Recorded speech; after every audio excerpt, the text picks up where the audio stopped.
तो जी राम राम सभी भक्तों को। आज मैं आपको गौ माता के महत्व के बारे में बताऊंगी। भाई गौ माता का संसार में क्या महत्व, हमारे ऋषि मुनियों ने क्या कीमत आंकी है गौ माता की। तो एक बार ऋषि च्यवन की घटना के बारे में बताऊंगी मैं। आपने ऋषि च्यवन ने जल समाधि ली थी और एक मछुआरों के जाल में फंस गए थे, तो उन्होंने क्या अपनी कीमत मांगी थी। एक चीज अनमोल जगत में उसकी भी कीमत खोल दई। एक सनातन की शक्ति गौ माता हिंद ने छोड़ दई। एक चीज अनमोल जगत में उसकी भी कीमत खोल दई। एक सनातन की शक्ति गौ माता हिंद ने छोड़ दई। च्यवन ऋषि ने करी तपस्या लई समाधि जल के में। मछुआरा ने जाल घेर दिया ऋषि लिकड़े बाहर के न। देख ऋषि मछुआरे डर गे दे श्राप कदे पल के में। मछली संग मुझे भी बेचो बांटो धन आपस के में। मछली संग मुझे भी बेचो बांटो धन आपस के में। हाथ जोड़ चरणा में पड़ गे, हाथ जोड़ चरणा में पड़ गे, वह बात राज तक पहुँच गई। एक सनातन की शक्ति गौ माता हिंद ने छोड़ दई। एक सनातन की शक्ति गौ माता हिंद ने छोड़ दई। एक चीज अनमोल जगत में, एक चीज अनमोल जगत में उसकी भी कीमत खोल दई। एक सनातन की शक्ति गौ माता हिंद ने छोड़ दई।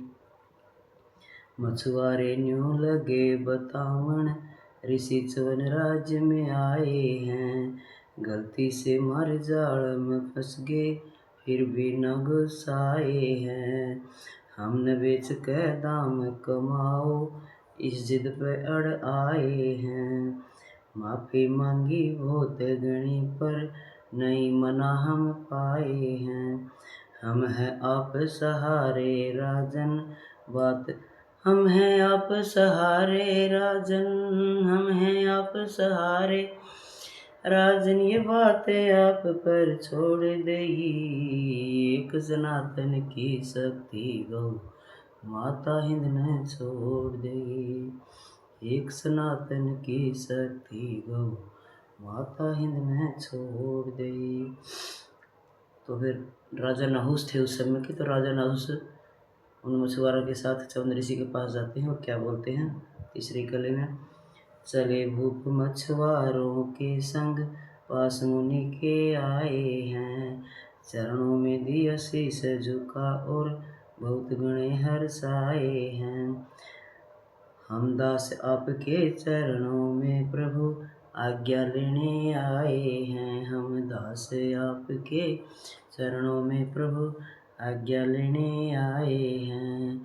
जो होगा प्रभु हुक्म आपका वचन निभाने आए हैं। जो होगा प्रभु हुक्म आपका वचन निभाने आए हैं। राजी हो गए भूप नहुस फिर, राजी हो गए भूप नहुस फिर कीमत सारी तोल दई। एक सनातन की शक्ति गौ माता हिंद ने छोड़ दई। एक सनातन की शक्ति गौ माता हिंद ने छोड़ दई।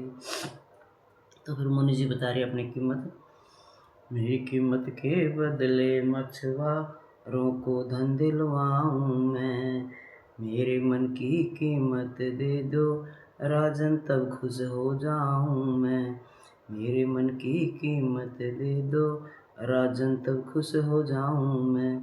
दिया भूप ने राजयु सारा चरणों बीच चढ़ाऊं मैं। नहीं करया स्वीकार ऋषि ने ना मेरी कीमत पाऊं मैं। राज के बदले में कीमत नहीं पाई भी मैं, एक राज्य के बदले में मेरी कीमत नहीं है। नहीं करया स्वीकार ऋषि ने ना मेरी कीमत पाऊं मैं। लेके आओ सलाह भवन में, लेके आओ सलाह भवन में, बात यमन की खोल दई, एक सनातन की शक्ति गौ माता हिंद ने छोड़ दी, एक सनातन की शक्ति गौ माता हिंद ने छोड़ दी। कर्णवती लगे सलाह मिलावन, जब राजा ने चिंता ठाई थी, क्या है मोल ऋषि का तब ना बात समझ में आई थी। इतने में नारद जी आए, एक युक्ति खास बताई थी, एक गौ देव चवन ऋषि तब जान जान में आई थी, एक गौ देव चवन ऋषि तब जान जान में आई थी। जीवन भर की सारी तपस्या, जीवन भर की सारी तपस्या, गौ के बदले तोल दई, एक सनातन की शक्ति गौ माता हिंद ने छोड़ दई, एक सनातन की शक्ति गौ माता हिंद ने छोड़ दई। एक चीज अनमोल जगत में, उसकी भी कीमत खोल दई, एक सनातन की शक्ति गौ माता हिंद ने छोड़ दी। हाँ, एक सनातन की शक्ति गौ माता हिंद ने छोड़ दी। तो देखो जी, गौ की कोई कीमत को नहीं, हमारे ऋषि मुनिया ने कोई कीमत नहीं भी, गौ की कोई कीमत है ही नहीं। गौ की कीमत, गौ अनमोल है, लेकिन आज तो बेचने लायक की स्वार्थी संसार लोग, तभी तो यह घटनाएं घटने लायक रोम है, बिना मतलब फ्लड, बिना मतलब ये एक्सीडेंट, दुर्घटना, मनुष्य की बुद्धि खराब होना, रोग बीमारी अकाल असमय में वर्षना, तो ये इसीलिए हो रहे हैं जी प्रकोप, इसी को प्रकोप बोलती है। सारा गौ माता का, कन्या का, वृद्ध माता पिता का यही प्रकोप देखो सब झेल रही है दुनिया। फिर रोमा कर्मा नाम दुखी क्यों हो रही है, इसीलिए। जय गौ माता, जय गोपाल।